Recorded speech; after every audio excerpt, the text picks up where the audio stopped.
দর্শক সবাইকে স্বাগত জানাচ্ছি বাংলা ভিউ টেলিভিশন থেকে। আমি সাথে আছি ইদ্রিস আলী। আমরা এখন আছি গোয়েনঘাট উপজেলার জাফলং এলাকায়। আপনাদের একটা জিনিস জানিয়ে রাখি, আজকে কিন্তু এখানে পরিদর্শন আসছেন সিলেট জেলা ট্রাক মালিক গ্রুপের জেলা সভাপতি গোলাম হাদি সাইফুল। আমরা ওনার সাথে কথা বলবো, আসলে তাদের এখানে আসার উদ্দেশ্য কি। আপনারা নিশ্চয় দেখছেন যে এখানে বিশাল সংখ্যক যে পর্যটকের যে আনাগোনা ছিল সেটা কিন্তু অনেকটা কমে গেছে। আপনারা জানেন গত 5 তারিখ কিন্তু একটা দুর্ঘটনা ঘটার কারণে কিন্তু এই এইখানে পর্যটনের অনেকটাই কমে গেছে। আমরা এখন কথা বলবো আসলে এখানে যিনি আজকে এই ট্রাক মালিক গ্রুপ এর সভাপতি সাইফুল গোলাম হাদি সাইফুল সাহেবের সাথে। আসলে আজকে আপনারা এখানে আসার উদ্দেশ্য কি, বা আপনারা পুরো টিম নিয়ে আসছেন? ধন্যবাদ আপনাকে। আপনারা জানেন যে গত 5ই মে একটি অত্যন্ত দুর্ভাগ্যজনক একটি ঘটনা এখানে নেকড়াজনক একটি ঘটনা এখানে ঘটে যায়। আমাদের সিলেটে আগত কিছু আমাদের সিলেটের মেহমান বলা যায় পর্যটকদেরকে, পর্যটকদের উপর কিছু দুর্বৃত্ত একটি নেকড়াজনক হামলা করে পুরুষ এবং পুরুষদের উপর নেকড়াজনক হামলা করে, যার প্রেক্ষিতে পুরো দেশব্যাপী ঘটনাটি আলোচিত হয়, সমালোচিত হয়। তো আমরা একটি ব্যবসায়ী সংগঠন হিসাবে আমরা মনে করি এটি একটি প্রতিবাদ করা দরকার। এটি একটি নীরব প্রতিবাদী বলা যায় এটাকে। আমরা এই এলাকায় এসে স্থানীয়দের সাথে একটু আলাপ আলোচনা করলাম, যে এই ঘটনার পরবর্তী যে অবস্থা সেটি দেখলাম, বা এই যে ঘটনাগুলো আমরা জানলাম যে চাঁদাবাজি যেটা হচ্ছে সেটি পরিপ্রেক্ষিতে বা কিভাবে এগুলো হলো, এইগুলো ঘটনাগুলো আমরা জানলাম। তো আমরা দেখতে পেলাম এই জিনিসগুলো কয়েকটি জিনিস এখানে অত্যন্ত দৃষ্টিকটু একটি জিনিস। সেটি হলো যে এই যে এখানে যে দীর্ঘদিন থেকে টাকা উত্তোলন করা হচ্ছিল পর্যটকদের কাছ থেকে, যে 10 টাকা করে আদায় করা হচ্ছিল, সেটি কোন টেন্ডার হয় নাই, কোনো ধরনের টেন্ডার প্রক্রিয়া ছাড়াই এটি এটি তোলা হচ্ছিল। তো আমরা মনে করি সেটি ন্যায়সঙ্গত হয় নাই। সেটিকে সেটিকে বৈধ বলা যাবে কি না এটা সেটা সেটা বলতে পারতেছি না, তবে আমরা এটা বলা যায়। আমি মনে করি যে এটি ন্যায়সঙ্গত হয় নাই। একটি গভর্নমেন্টের একটি প্রক্রিয়া থাকে, যদি গভর্নমেন্টের কোনো সিদ্ধান্ত হয়ে থাকে তাহলে সেটি হওয়া উচিত ছিল, এখানে একটি স্বচ্ছ টেন্ডার প্রক্রিয়ার মাধ্যমে হওয়া উচিত ছিল। এবং পাশাপাশি আপনাকে আরেকটি কথা আরো জানিয়ে রাখি যে বেসামরিক বিমান চলাচল এবং পর্যটন মন্ত্রণালয় যে পর্যটনের নীতিমালা যেটি আছে, সেই নীতিমালার মধ্যে আপনি খোঁজ করলে দেখবেন কোথাও নাই যে জাফলংয়ে টুরিস্টদের কাছ থেকে 10 টাকা করে আদায় করা। এবং আপনি জানেন যে বাংলাদেশের বড় বড় পর্যটন যে এলাকা যেগুলো, যেমন বিশেষ করে আমাদের কক্সবাজার সমুদ্র সৈকত, সেখানেও কিন্তু টুরিস্টদের কাছে কোনো টাকা আদায় করা হয় না। এবং আরেকটি কথা, আমরা দেখলাম যে একজন কর্মকর্তা টেলিভিশন সাক্ষাৎকারে বললেন যে ওনারা এই 10 টাকা নেওয়ার বিনিময়ে এখানে এই পর্যটকদের জন্য বিভিন্ন ব্যবস্থা করে রেখেছেন, টয়লেট প্লাস কাপড় পরিবর্তন, এগুলো অনেক কিছু করে রাখছে। কিন্তু আমরা এখানে এসে স্থানীয়দের সাথে কথা বলে দেখলাম যে এই ধরনের কোনো ব্যবস্থাই নাই। এমনকি যে মহিলারা যেখানে কাপড় পরিবর্তন করেন সেইখানে কিন্তু আলাদা প্রাইভেট কিছু ব্যবস্থাপনা আছে, সেই জন্য আলাদা করে 20 টাকা করে পে করা লাগে। 20 টাকা করে পেমেন্ট দিয়ে তারপরে কাপড় চেঞ্জ করতে হয়।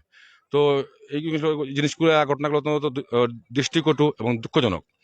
এবং যে ঘটনাটি ঘটেছে সেটি আমাদের সিলেটবাসী হিসাবে আমরা মনে করি এটি পীড়াদায়ক, কষ্টকর আমাদের জন্য।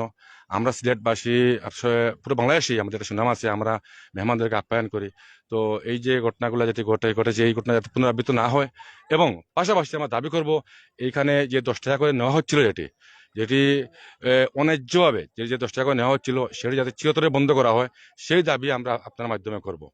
এবং আরেকটি বিষয় আপনাকে বলে রাখি, আপনি যদি একটু সামনে যান দেখতে পারবেন আমরা দেখে এসেছি এই যে পাথরকুয়ারির যে বিষয়টা। এবং সরি, আমি আরেকটি বিষয়ে আপনাকে প্রতারণা করতে চাই। এই যে যে ঘটনাগুলো ঘটলো, এই ঘটনার নেপথ্যে যে কারিগর কারা, এটি অনুসন্ধান করতে গিয়ে আমরা যেটা দেখতে পেলাম যে, বা বুঝলাম যেটি, যে একটি সিলেট বিদ্বেষী চক্র দীর্ঘদিন থেকে সিলেটের বিভিন্নভাবে সিলেটকে কোনোভাবেই সামনের দিকে যেতে যেতে দিচ্ছিল না। তারা বিভিন্নভাবে অবস্ট্রাকশন তৈরি করতেছিল, সিলেটের প্রতিটি সেক্টরকে ওরা ধ্বংস করে পায়তারা করতেছিল। যেমন ওরাই আমাদের পাথর কোয়ারিগুলো ধ্বংস করেছে, পাথর কোয়ারিগুলোতে পরিবেশ বিরোধী কার্যকলাপ করে পাথর কোয়ারি ধ্বংস করেছে। এবং এখন ওরাই এই যে আমাদের যে পর্যটন শিল্প যেটির বিকাশমান যে পর্যটন শিল্প, সেটিকেও ওরা পরিকল্পিতভাবে ধ্বংস করার জন্য এই যে ঘটনাগুলো করেছে।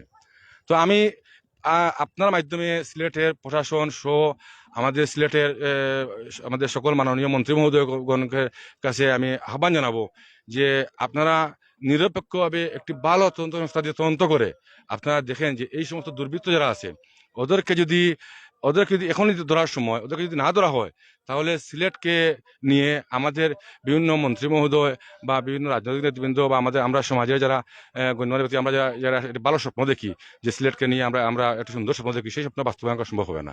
এদেরকে এখন ধরতে হবে, এদেরকে ধরলেই কেবল সম্ভব হবে আমাদের সিলেটকে এগিয়ে নিয়ে যাওয়া, সিলেটকে নিয়ে সুন্দর স্বপ্ন দেখা। আমি আপনার মাধ্যমে আমাদের সরকারের কাছে একটা আবেদন জানাতে চাই যে আমাদের দীর্ঘদিন থেকে আমাদের পাথর কোয়ারিগুলো বন্ধ।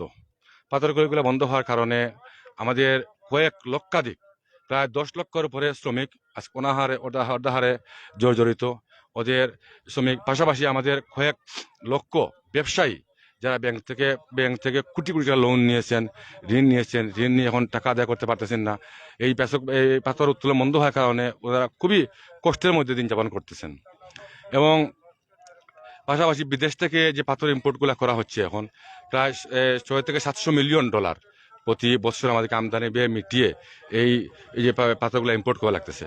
কিন্তু আপনি ক্যামেরা একটু ঘুরে আসলে দেখতে পারবেন যে আমাদের এখানে যে পিয়াইন নদী যেটি পিয়াইন কিন্তু এখানে দুইটি নদী আছে, একটি হলো পিয়াইন, একটি হলো ডাউকি। পিয়াইনকে ডাউকি নদীকে ইসিএভুক্ত পরিবেশ প্রতিপন্ন এলাকা হিসেবে ঘোষণা করা হয়েছে। তো এই পিআইনে ডাউকি নদীতে পাথর উত্তোলন করার কোনো অবকাশ নাই। কিন্তু পিআইনের যে অংশটুকু পিআইনে প্রায় 15 কিলোমিটার এলাকা জুড়ে এখানে পিআইনের আছে। পিআইনের যে উৎসমুখ যেটি যে এই উৎসমুখ থেকে প্রায় 15 কিলোমিটারকে 2017 সালে এই বাংলাদেশ খনিজ সম্পদ মন্ত্রণালয় এটিকে খনিজ পাথর এবং বালুমহাল হিসাবে ঘোষণা করেছিল, গেজেট প্রকাশ করেছিল। তো এখানে মহামান্য হাইকোর্টের একাধিকবার হাইকোর্টের নির্দেশনা ছিল যে এই কোয়ারিগুলা ম্যানুয়াল পদ্ধতিতে পরিবেশ যাতে বিপর্যয় না হয় সেগুলা রক্ষা করে যাতে কোয়ারিগুলা খুলে দেওয়া হয়। তো এই কোয়ারিগুলা এরপরেও কিন্তু এই কোয়ারিগুলা খুলে দেওয়া হয় নাই, যাই না উদ্দেশ্য কোনো ইশারায় এটা বন্ধ রাখা হয়েছে। কিন্তু এটি না খোলার কারণে একদিকে যেমন আমাদের ব্যবসায়ীরা ক্ষতিগ্রস্ত, আমাদের প্রায় 10 লক্ষাধিক শ্রমিক অর্ধাহারে দিন যাপন করতেছে। পাশাপাশি এখন এই পাথর জমা হতে হতে এখানে এই পর্যায়ে দীর্ঘদিন থেকে পাথর উত্তোলন না করার কারণে এত পরিমাণ পাথর এখানে জমা পড়েছে, এখানে টিলা হয়ে গেছে। উৎসমুখে প্রায় টিলার মতো হয়ে গেছে পাথরের স্তূপ জমা হতে হতে। টিলা হয়ে নদীর প্রবাহ, স্বাভাবিক যে গতিপ্রবাহ সেটি নষ্ট হয়ে বিভিন্নভাবে নদী প্রবাহ হচ্ছে। এটি হওয়ার কারণে এখানে আকস্মিক বন্যা দেখা দেয়, একটু বৃষ্টি হলে যেখানে এই এলাকা প্লাবিত হয়ে যায়, বিভিন্ন দোকানপাট ঘরবাড়ি ভাঙতেছে। পাশাপাশি আমরা আশঙ্কা করতেছি এবং অনেক বিশেষজ্ঞ আশঙ্কা করতেছেন যে এই এলাকাটুকু এভাবে যদি টিলা হয়ে যায় তাহলে ভবিষ্যতে আমাদের এই এলাকাটুকু বেদখল হওয়ার সম্ভাবনা এটাকে উলিয়ে দেওয়া যায় না।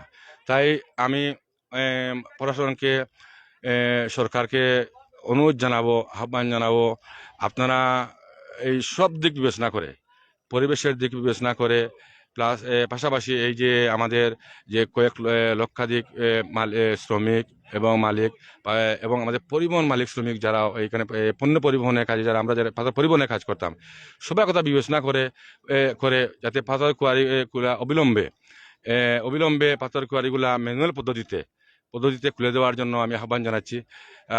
এই কয়েকটা যদি খুলে দেওয়া হয় তাহলে একদিক দিয়ে আমাদের এই যে এই সিলেটের যে কয়েক লক্ষাধিক শ্রমিক মালিক যারা অসহায় অবস্থায় আছে তারাও রেহাই পাবে। এবং এখানে এই পিয়াইন শুধু পিয়াইন না, এই কোম্পানিগঞ্জের দুলাই নদীর একই অবস্থা। পিয়াইন নদী এবং দুলাই নদীগুলো রক্ষা হবে, পরিবেশ বিপর্যয় থেকে আমরা রক্ষা পাবো এবং দেশও আমাদের যে প্রতি বৎসর যে আমাদের 6 থেকে 700 মিলিয়ন ডলার খরচ করে যে আমরা যে আমদানি ব্যয় মিটিয়ে যে আমরা যে পাথর ক্রয় করে আমাদের উন্নয়ন কার্যক্রম চালাচ্ছি সেগুলা থেকে আমরা রেহাই পাবো। এই যে আমাদের টাকাগুলো আমাদের কাছেই থাকবে। এবং আমি আপনার মাধ্যমে শেষ কথা যেটি বলতে চাই, এখানে সিলেটের স্থানীয় প্রশাসন কাছে একটি আবেদন করতে চাই, আপনারা একটু লক্ষ্য করে দেখবেন যে এখানে সম্পূর্ণরূপে পাথর উত্তোলন বন্ধ রয়েছে কিন্তু এই বালুরও এখানে যে বালু মহাল যেগুলো আছে বালুতে কোনো লিজ নাই। কিন্তু লিজ না থাকার পরেও এখানে প্রকাশ্যে একটু বৃষ্টি হলে এখান থেকে ড্রেজিং মেশিন দিয়ে বালু বালু এবং পাথর একসঙ্গে নিয়ে একসঙ্গে করে নিয়ে নৌকায় করে নিয়ে পরে বলগেট করে ছাতক নেওয়া হচ্ছে। তো এটি সম্পূর্ণ অবৈধ পন্থা এবং কিছু দুর্বৃত্ত এই কাজে লিপ্ত। আমরা প্রশাসনকে আহ্বান জানাবো অনতিবিলম্বে এই ধরনের অবৈধ কার্যক্রমগুলো বন্ধ করেন এবং এখানে যে ইসিএ ভুক্ত যে এলাকাটা ইকোলজিক্যাল ক্রিটিক্যাল এরিয়া যেটা এই এরিয়ার মধ্যে থেকে বালু উত্তোলন করা হচ্ছে। এটা কিন্তু প্রশাসনের নাকের ডগাই হচ্ছে এবং আমরা বিশ্বাস করি এবং এটা যদি প্রশাসনের না জানা অবস্থায় এটা হওয়ার কথা না। নিশ্চয়ই এখানে আমাদের কাছে যে ফুটেজগুলো আছে, এখানে শত বলগেট লাগানো হয়, অনেকগুলা ড্রেজার লাগানো হয়। নিশ্চয়ই প্রশাসন এটা জানতেছে। তো কেন এই নির্লিপ্ত প্রশাসন যে কোনো ব্যবস্থা নিচ্ছে না সেটা জানি না। আমি মাননীয় এসপি মহোদয়কে অনেকবার বলেছি, আবারও বলবো, এখান থেকে যাওয়ার পরে আবারও বলবো যাতে এটি বন্ধ করা হয় এবং আমরা চাই যে কোনো ধরনের অবৈধ তৎপরতা চলুক, আমরা চাই না। সব ধরনের অবৈধ কার্যক্রম বন্ধ থাকুক এবং পাথর কোয়ারি সম্পূর্ণ প্রপারলি খাস কালেকশন অথবা লিজের মাধ্যমে পরিবেশ সম্মতভাবে খোলা চলুক, সেটা আমাদের প্রত্যাশা। এবং আমি আশা করি আমাদের মাননীয় প্রধানমন্ত্রী জননেত্রী শেখ হাসিনা আমাদের এই যে সিলেটবাসীর এই দুঃখ কষ্ট কথা বিবেচনা করে উনি অতি সত্বর এই কোয়ারিগুলা খোলার বিষয়ে একটি ব্যবস্থা নেবেন এবং আমাদেরকে এই যে অসহায় অবস্থা থেকে উনি মুক্ত করবেন। তো আপনাদের সবাইকে ধন্যবাদ। আপনারা মিডিয়া সাংবাদিক ভাইয়েরা যারা আমাদেরকে এই যে সময় দিচ্ছেন, কষ্ট করে আপনারা এখানে এসেছেন, সবাইকে ধন্যবাদ জানিয়ে আমি আমার বক্তব্য শেষ করছি। আসসালামু আলাইকুম। দর্শক, আপনারা শুনছিলেন আসলে যে তাদের দাবিগুলো, সেটা আপনারা শুনলেন যে এখানে যারা সিলেট জেলা ডাক মালিক গ্রুপের সভাপতিগুলো আমাদের সাইফুল সাহেব, আপনাদের একটু জিনিস আমরা দেখাই যে আসলে এখানে অনেক কিন্তু পাথরের স্তূপ দেখা যাচ্ছে, আপনাদেরকে দেখাচ্ছি। এতক্ষণ আমি সাথে ছিলাম ইদ্রিস আলী। সবাই ভালো থাকবেন, আমাদের বাংলা বিয়ের সাথেই থাকবেন।